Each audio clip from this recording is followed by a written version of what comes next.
In today's video, I'm going to teach you how to set validation rules for HubSpot property. By the end, you'll know exactly where to find property settings and how to add clear, reliable rules that keep your data clean and consistent across your portal. Start by opening your browser and heading to your favorite search engine. Type HubSpot and open the official HubSpot website. Log into your account as you normally would. If you manage settings for your team, make sure you have the right permissions to edit properties. Once you're in, look to the top navigation and click the gear icon to open settings. This is where all of your data management tools live. In the left sidebar, find the Data Management section and click Properties. This page is your central hub for every property across your objects. Next, choose the object you want to work with.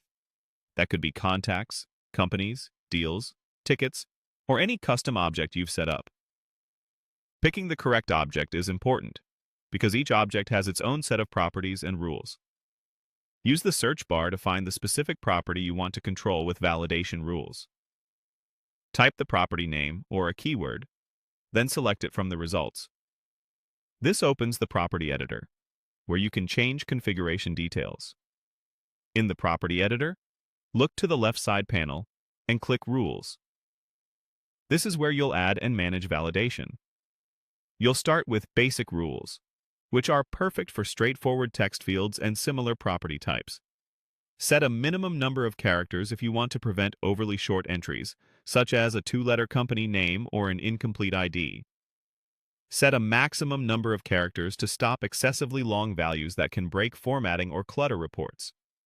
Keep these limits realistic for your use case, so users can still enter valid data without friction. You can also control allowed characters.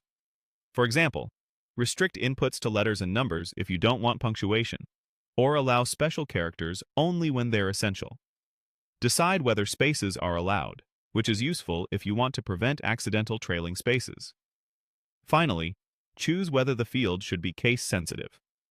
Most business data works best without case sensitivity, but you can enable it for codes or identifiers where exact casing matters. When you're satisfied, click Save at the top right. Your rules will now apply wherever this property is edited, helping prevent bad data before it enters your system. If you collaborate with a team, let them know what's changed so everyone understands the new requirements. That's it. Your HubSpot property now has clean, consistent validation in place.